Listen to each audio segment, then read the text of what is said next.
Bonsoir tout le monde, ici Myrmécoanthe. On se retrouve aujourd'hui pour découvrir un petit peu l'avancement des Crématogastères scutellaris. Aujourd'hui, nous allons pouvoir observer l'évolution du couvain ainsi que l'évolution du comportement dans l'aire de chasse de ces chers Crématogastères. Comme on peut le constater, je n'ai pas changé de setup les Crématogastères scutellaris. Rapprochons-nous sans plus attendre de l'aire de chasse. Alors, comme vous pouvez le constater, l'aire de chasse fourmille d'ouvrières. Il y en a certaines qui se prennent même pour le roi du monde au-dessus de l'abreuvoir. Il faut savoir que l'activité est toujours un peu plus présente aux alentours de l'abreuvoir. Pourquoi ? Car c'est très simple, leur nid est totalement sec. Les Crématogastères scutellaris sont une espèce xérophile, c'est-à-dire qui n'aime pas l'humidité. Donc un abreuvoir est toujours essentiel pour cette espèce dans l'aire de chasse. Et c'est pour cette raison notamment que, aux alentours de l'abreuvoir, il y a toujours beaucoup plus d'activité que partout ailleurs, car l'eau est essentielle à la colonie et il faut un ravitaillement continu. Un couvercle est chaudement recommandé au-dessus de l'aire de chasse, car effectivement cette espèce est très agile. Elle se faufile vraiment partout. Alors ce n'est pas comme les fédoles, elle est moins évasive que les fédoles, mais elle est tout de même très évasive. Le moindre petit trou ou le moindre petit interstice où elles peuvent se faufiler, elles vont le faire. En ce moment, j'ai pu observer qu'elles étaient très friandes de protéines. Dès que je pose un insecte ou une quelconque sorte de protéine dans l'aire de chasse, c'est la razzia dessus. Il y a facilement la moitié de la colonie qui se lance à l'assaut des protéines. Car vous comprendrez un petit peu plus tard pourquoi elles ont besoin d'autant de protéines. Généralement, c'est pour les larves qui ont besoin de se nymphoser. Cela demande énormément de protéines et de liquide sucré, énormément d'énergie. Ce qui m'amène à vous amener vers le nid.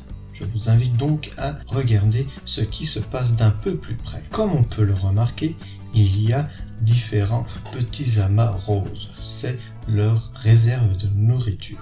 On peut remarquer qu'elles en ont dispersé un petit peu partout dans le nid. On remarque également qu'il y a plusieurs tas de nymphes, de larves et d'œufs de différents stades. Également, il y en a de plus en plus dans le nid. Cela monte crescendo. Allez, rapprochons-nous encore un petit peu plus pour voir en détail le couvain.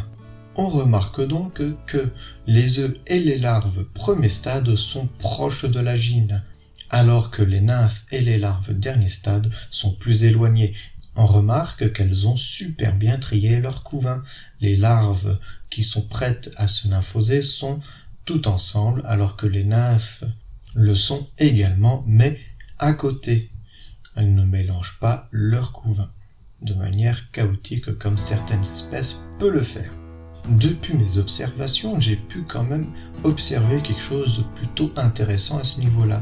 C'est que les fondations ne vont pas trier leur couvain, mais dès qu'une colonie va commencer à grimper en nombre d'ouvrières, va commencer à trier son couvain, car la surface qu'elle va occuper sera plus grande, donc du coup il y aura plus d'espace afin de pouvoir faire ce triage. On remarque également que la deuxième année d'élevage des Crématogastères scutellaris, c'est vraiment explosif, c'est là où tout commence, c'est là où la colonie commence vraiment à se développer.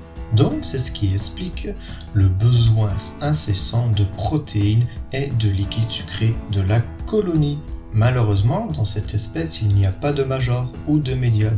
On ne verra pas de castes différentes chez cette espèce-là. On peut cependant observer une différente taille chez les ouvrières. C'est tout à fait normal car c'est en fonction des générations. La première génération sera toujours plus petite que les générations suivantes car la gyne aura été seule à s'occuper des premières générations.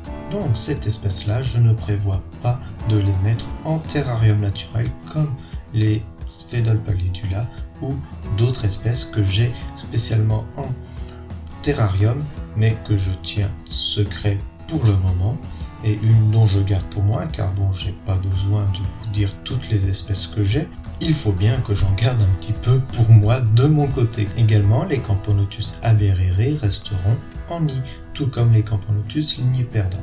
J'ai en tête une installation qui ne prendra pas trop de place si j'arrive à bien me débrouiller, mais qui pourra contenir quand même beaucoup de fourmis, voire une colonie mature.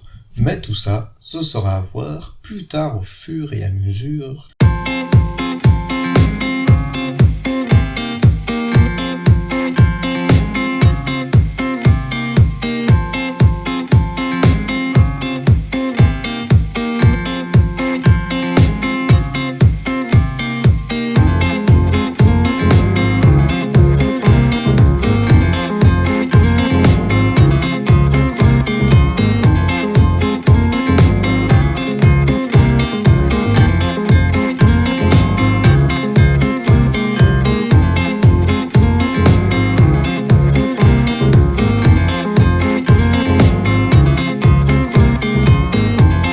Donc cette espèce, comme vous pouvez le voir, les Crématogaster scutellaris, sont très facilement reconnaissables grâce à leur petit abdomen en forme d'as de et grâce à leur tête rouge, mais elles sont facilement confondables avec les Camponotus latillaris qui elles aussi ont la tête rouge et qui vivent également dans le bois.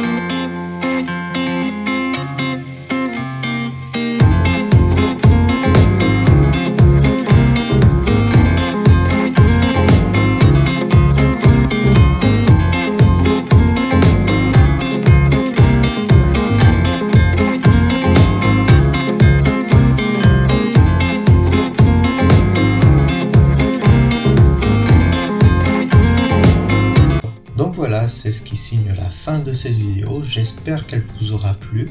J'ai plus qu'à vous dire à la prochaine pour une future vidéo. Ciao tout le monde!